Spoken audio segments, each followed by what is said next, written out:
In the almost 100-year history of the Torrance Police Department, 4 officers have lost their lives in the line of duty. Although that number is low in comparison to other agencies in Southern California, it's still 4 officers too many for the city of Torrance. I'm Emmett Miller, and I'm here to bring you the personal stories of these 4 members of the Torrance Police Department. These stories are told through the words of family and friends in hopes that you have a better understanding of who these people were. Not only were they police officers, they were fathers, brothers, and sons who left behind family and friends whose lives were forever changed after their untimely deaths. Today, when law enforcement officers throughout the country are facing immense scrutiny, these stories will undoubtedly remind us of the sacrifice made by these fallen officers who gave their lives doing a job they loved.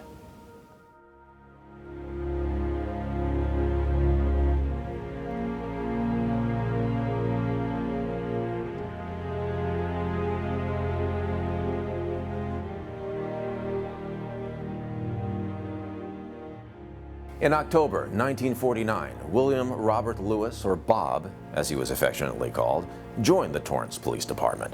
A Torrance native, graduate of Narbonne High, and a former United States Marine, Bob was also an accomplished motorcycle rider and a member of the world champion stunt and drill team known as the Victor McLaughlin Motor Corps. In 1954, Bob and his partner Dave Cook reintroduced the motor program to the Torrance Police Department after a 14-year absence. In 1957, Bob was promoted to sergeant of the motor detail. What a lot of people don't know is that Bob played the trumpet, and given his Marine Corps background, he was big on uniform appearance and looking sharp. My name is Pat Hunt. I'm the oldest daughter of W.R. Lewis, sergeant of the Torrance Police Department, who was killed in 1959. I'm Lorraine Davis. I'm the youngest daughter of William Robert Lewis. And my father, he was a really good police officer. Everything was, you did everything by the book. He loved his job, what can I say? He loved being a motorcycle officer. Everything had to be perfect. His uniform had to be perfect, and when he got more officers, everything had to be perfect. I remember him as a child always making sure his brass buttons shined and his boots shined, and I can still see where he was standing there in the kitchen just shining all of that, and he did not go to work disheveled. He went to work with pride. I just remember my dad as just being a man that was proud of being a policeman.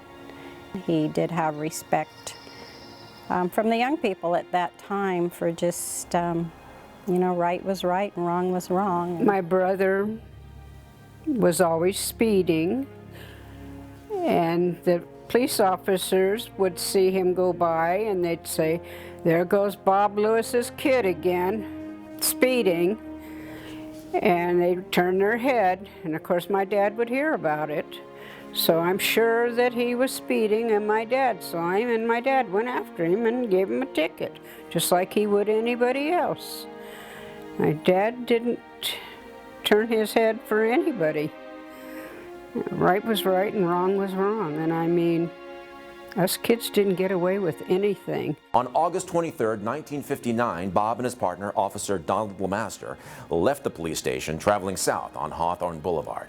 As they approached the intersection at Carson Street, a vehicle pulled in their path. You could hear the sirens just up and down the boulevard, up and down. I thought it was Torrance Boulevard where they were going up and down, and I was sitting in the little room there sewing right off the porch, and Mom just went out on the porch and she said, "Your dad's been in an accident."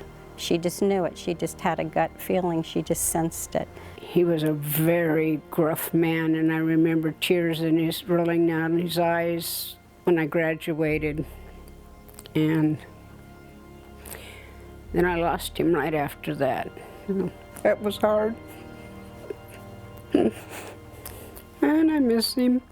When Dad died, it just changed all of our lives. It was very hard. It was, I was just 2 weeks before I went into high school, and it's just, my world was shattered. 2 weeks before the accident was my brother's wedding, and I have a picture of my mom and dad, and they just looked so happy, and it was a great time. It was just to go back and look at that picture and just know what a fun day it was, and everyone was happy, and nobody would have known that day that 2 weeks later he would be gone. In a statement later made by Officer LeMaster, he talked to the incident and Bob Lewis's final act of selflessness. LeMaster proclaimed that in the moments prior to impact, Sergeant Lewis yelled for him to go around the vehicle, leaving himself no other option but a collision. Many people will ask why Sergeant Bob Lewis made that selfless act. Was it the Marine in him? Was it the leader in him? Or perhaps a testament to the kind of guy he was? Bob Lewis was laid to rest at Green Hills Memorial Cemetery.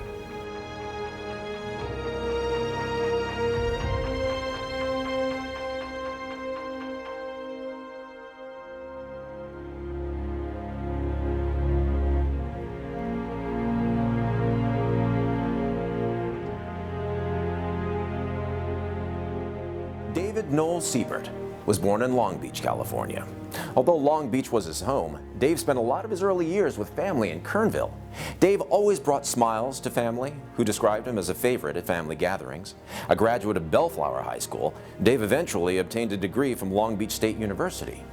When hired in 1965, he was one of the first on the Torrance Police Department with a college degree. I met Dave when I was 15, the summer before I moved to Kernville, and we went to high school together. He was a popular guy. He was happy. He knew what he wanted. He married my niece, Christine, and they lived up there in the Kern River area as high school students. And he came down and lived in Gardena, Torrance area, where the majority of our family lived. And he wanted to be a cop. And he talked to me about it, and he was too young. He wanted to be a policeman for quite a number of years. He went to school for it. He did everything he could to achieve that goal. We had developed an internship program at our department. Pretty sharp kid. And so he was an intern for, I don't know, a couple years, and then he got to be old enough, to get on the job, and sent him off to the academy and came back as a regular beat cop. As they started their lives together, settling in the South Bay, Dave and Christine were in the final stages of adopting a child. These plans would be cut short, as Dave was killed just several months before the adoption was to be final. We were to the point in our marriage that we wanted to have children. He had met his goal of becoming a police officer, and I had not gotten pregnant, so we put in for adoption. August 10th, 1967, approximately 8:45 in the morning, Officer Siebert responds to an alarm call at the Foods Company Market at the intersection of Artesia and Crenshaw. A location known for false alarms, this day would be different. Unbeknownst to him, a robbery was in fact in progress. A violent career criminal and a drug addict by the name of Jerry Lee O'Brien was holding a manager and a cashier at gunpoint in a back office. Store manager Bruce Jessel recalls the day very well. By the time we opened the door, he had the gun out and he was using force to push us, or push me into the office. After obtaining a large amount of cash, O'Brien flees the office, not knowing a silent alarm had been tripped. As O'Brien leaves the office, Officer Siebert is entering the store. As Officer Siebert walks toward a cashier, he's unaware O'Brien is hiding behind a check stand, lying in wait for him. Jerry Lee O'Brien had ducked down behind a check stand, and Dave walked up to that check stand with his gun holstered. And when he got to the check stand, Jerry stood up and fired one round into his chest. Officer Siebert returns fire as he attempts to find cover in a nearby aisle. By all accounts, that should have been it. O'Brien could have escaped, but he chose to walk into the aisle where Officer Siebert was now lying wounded.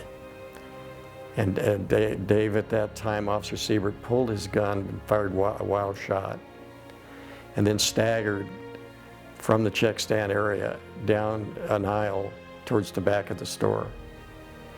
And according to the witness at that point, she observed Jerry O'Brien walk down towards Dave Siebert in the aisle away from the escape route, which would have been in front of the store at that time, and fire another round into him while he was laying on the floor dying.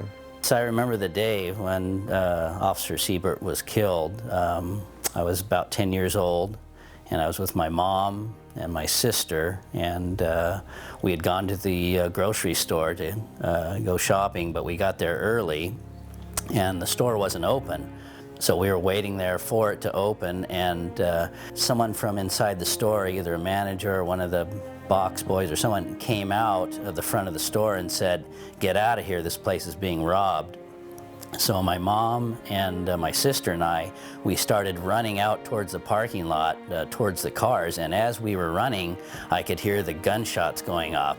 As O'Brien flees, he encounters a store employee, Jerry Canfield. Canfield is standing next to Siebert's police vehicle. O'Brien sees Canfield, aims at him, and begins firing. Canfield enters Officer Siebert's vehicle and calls for help on the police radio. Canfield narrowly escapes injury as O'Brien runs from the store.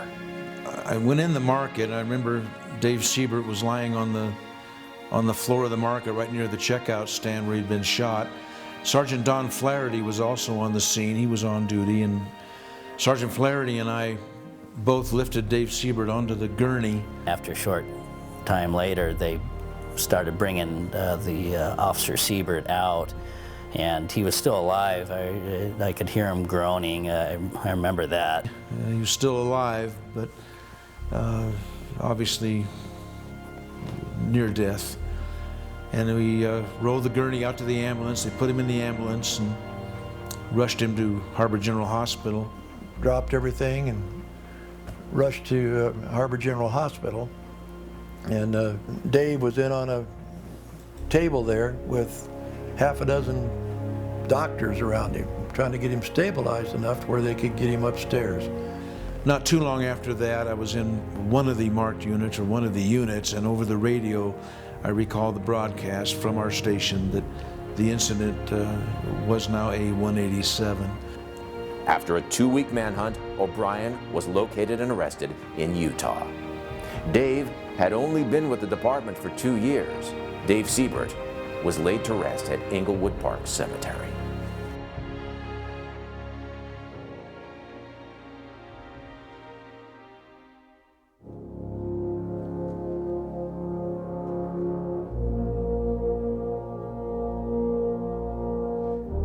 Gary Elton Ripstein was born in Downey, California. A Torrance High graduate and a member of the Army National Guard, he joined the Torrance Police Department in 1962. An ordained minister, Gary became the department's first police chaplain and found his calling for his overwhelming desire to help people. After being assigned to the Detective Bureau, Gary was assigned to the auto theft detail, where he was investigating a case of an airplane theft from the Torrance airport. Gary was able to identify a possible suspect by the name of Theodore Xanthus. Gary is my younger brother, my only brother. He was about 2 years younger than me.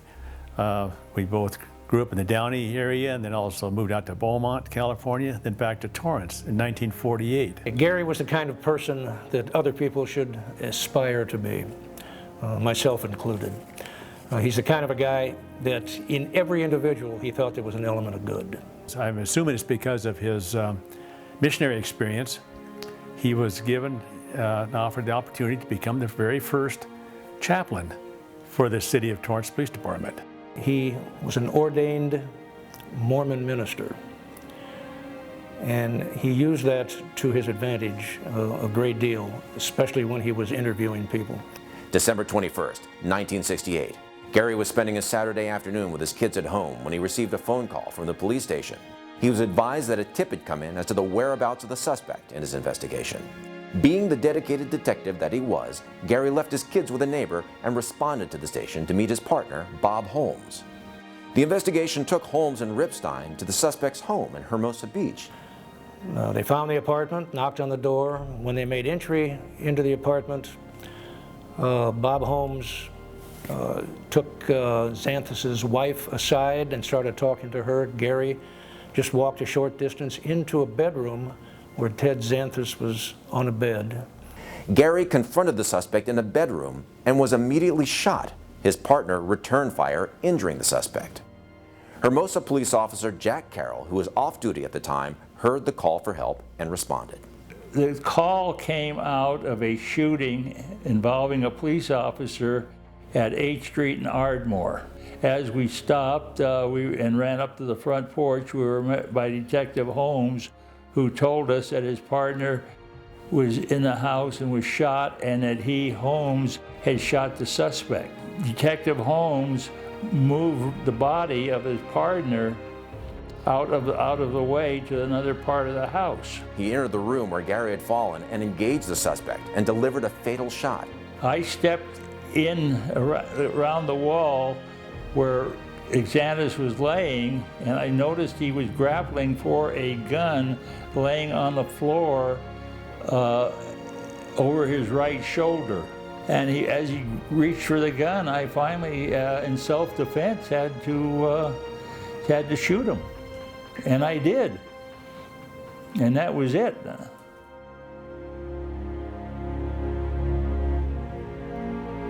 A major shock to our family, and to his family as well, since he had wife and 3 little children at home. His son was about 4 years old. His older daughter was 2, and the younger daughter was 1. So they really did not get to know their dad. I was very upset.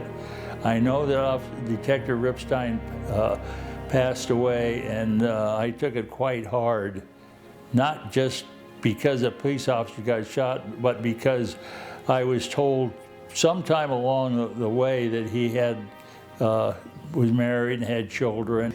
He decided he'd stay home that day and watch the kids while I took the time to go get a few presents for the kids for Christmas. And his mother went with me, and we went and got the presents and came back, and as we came to the door, there was a note on there saying to call the police department. Yeah, I just was in total shock, because it just didn't seem possible that it could happen to him. It was hard. It was very hard to go home and know that he was not coming home again. I was 4 years old at the time he was killed. I don't remember my dad very well. She kept his stuff in a cedar chest. We knew where it was, and so we would sneak down there for hours and open it when everybody was gone and go through the stuff just to kind of... Had his uniform in it and his book, his notes that he would take as when he was an officer. So we could see his handwriting. Yeah, and it had his Army uniforms in there. I remember going to Torrance Police Department, and I remember walking in the door, and I don't think it was the one that they're at now. It was previous. My grandpa Ripstein took me there, and I remember walking in the door and seeing my dad's picture up on the wall. And that mattered to me. That made a big difference to me. It made me feel like, okay, I know where I belong. I know who I am. I'm the son of that man there who made a great sacrifice for this community here. He loved being the chaplain. He loved to talk to people. He loved to help. In fact, he told me that that's why he wanted to be a policeman, because he wanted to help people. It really kind of hit me when I was in 6th grade and we had to write our life stories. Right. And I went to Mom and I said, okay, tell me, and I think that was probably the first candid conversation I had with Mom about Dad. And it was, I remember lying in bed that night just bawling because it hit me that this was my dad and he'd been killed. Very appreciative of what Torrance Police Department does with this memorial and with the connection that we have with them. I think it'd be pretty easy to forget, I guess, or to not put in the extra effort and time that I know Torrance Police Department does for us. And I'm very appreciative of them because through them and through the memorial that they have so faithfully pursued and done, I have a better understanding of my dad. It's really cool to think that this person who has been so special to us is remembered, and that there are people that appreciate his sacrifice, and you know, the sacrifice we made not knowing our dad. Detective Gary Elton Ripstein paid the ultimate price and was laid to rest at Green Hills Memorial Cemetery.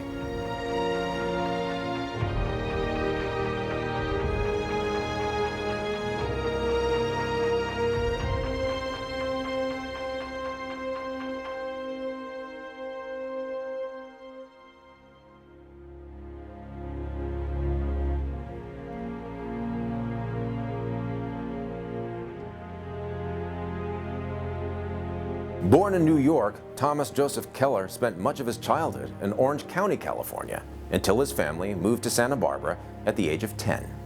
From an early age, it became evident that Tom would dedicate his life to service.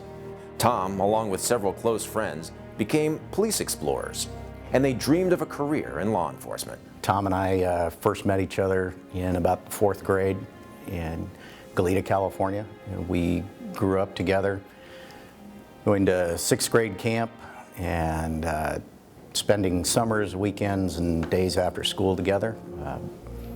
Joined the Explorers at Santa Barbara Sheriff's Office when we were about 13 years old, and fell in love with law enforcement. Tom was always a good kid and a good boy, and very polite, and you know, he and his friend Scott, they were inseparable as they were kids. Tom graduated from Dos Pueblos High School in Santa Barbara and soon joined the Marine Corps.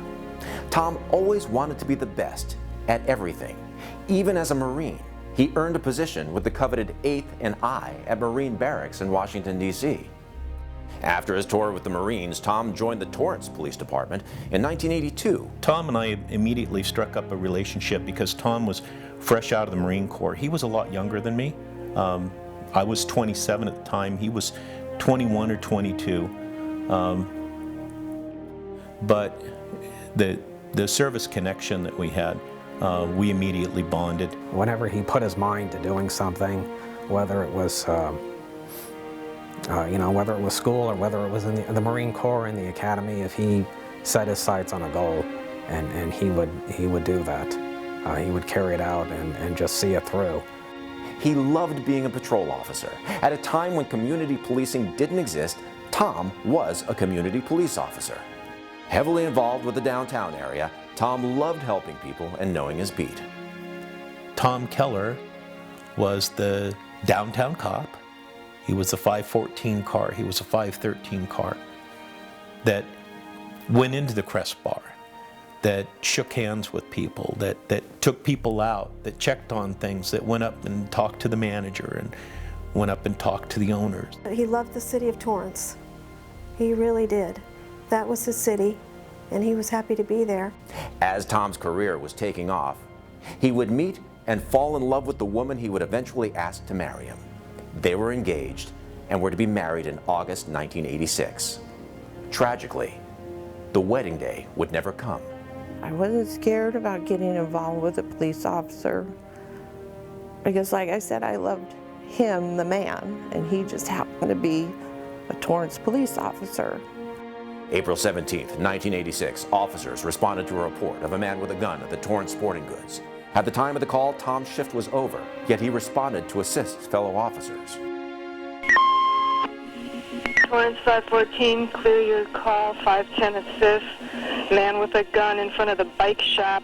I was working with Bob Bowman, and we were eastbound Torrance Boulevard, stopped at a red light at Crenshaw, when we got a call of a man with a gun. When Tom arrived with other officers, they observed the suspect armed with a rifle inside the store.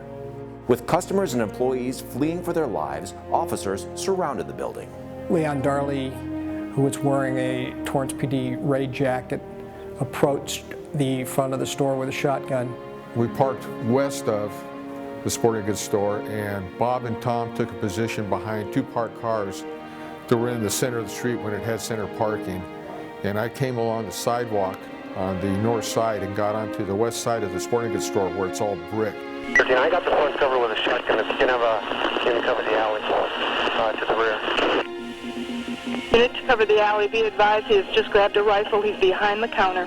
The bad guy went back and grabbed the fully loaded M1 carbine with two 30-round clips taped together, jammed into the magazine well, pulled it off the rack, and shot off the first round into the ceiling, I guess to see if it was a real gun or not and if it really worked. A short time later, gunfire exploded from within, and by all accounts, Tom was attempting to find better cover when he was shot. One of the Torrance police officers put his hand up to us and said, "Hey, hang on right here, guys. I'm not sure what's going on.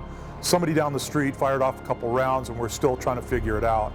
And no sooner did he get those words out of his mouth when just basically all hell broke loose with gunfire. Shots fired, shots fired. Shots fired. He's running towards the back. Shots started being fired from outside or from inside the store, and that's when we returned fire. Multiple gunshots from 4 different people. There were so many rounds being fired that you could actually, see a cloud in the street from all the gunfire. And then Bob yelled that we had an officer down, and I could see Bob pulling Tom into the store across the street. Seeing his friend down and in trouble, Officer Bob Bowman left his position to cover, risking his own life to rescue Tom. There was a cleaners there called Selma's Cleaners, and the window had just been shot out moments before, and Bob dragged Tom through the broken plate glass window. And at that point I ran across the street and through Verb's bar and out the back door, down the alley and back into the store that Bob was. And Bob had just pulled Tom inside the store. And Tom was on the floor.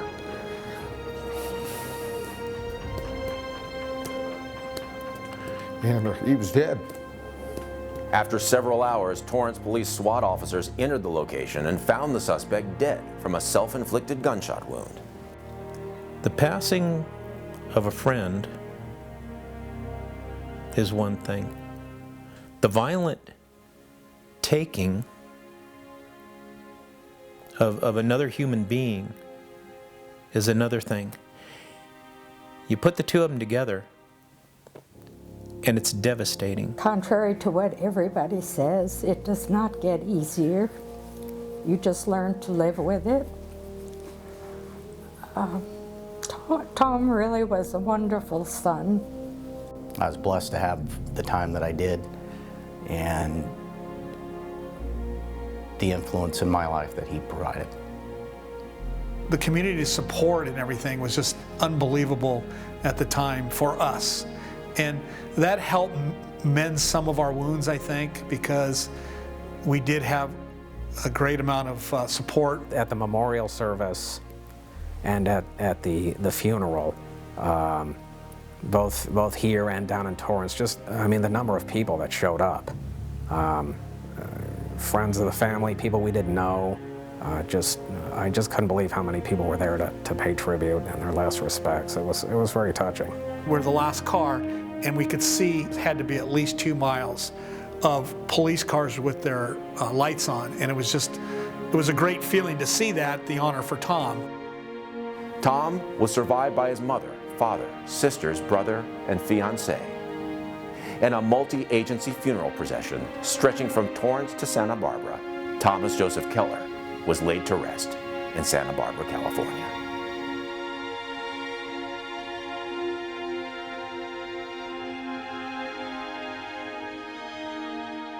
The officers who died on those tragic days are not the only victims. Their families, friends, and colleagues are left to live with the pain of a love lost and a life cut short. So we honor them as well, for they are also our heroes. Policing is still the noblest of professions, and we will always honor and never forget our fallen.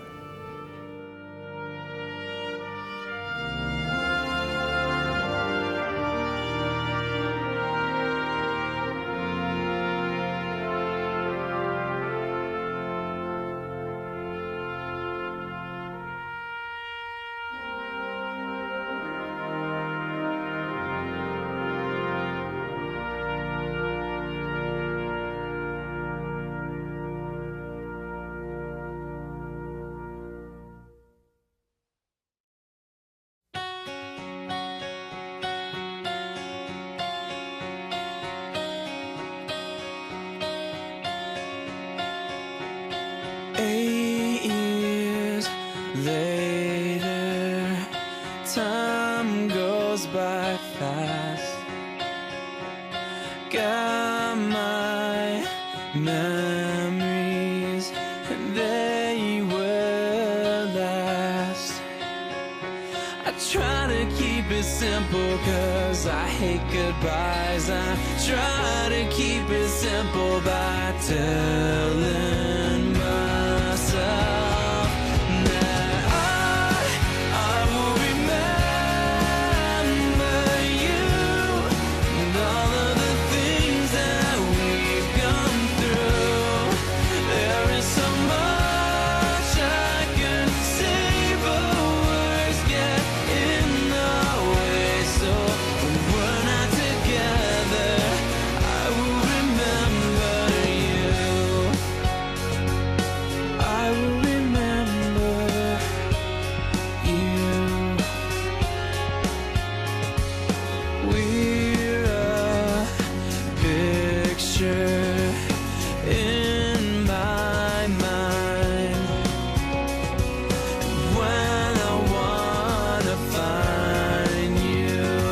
just close my eyes.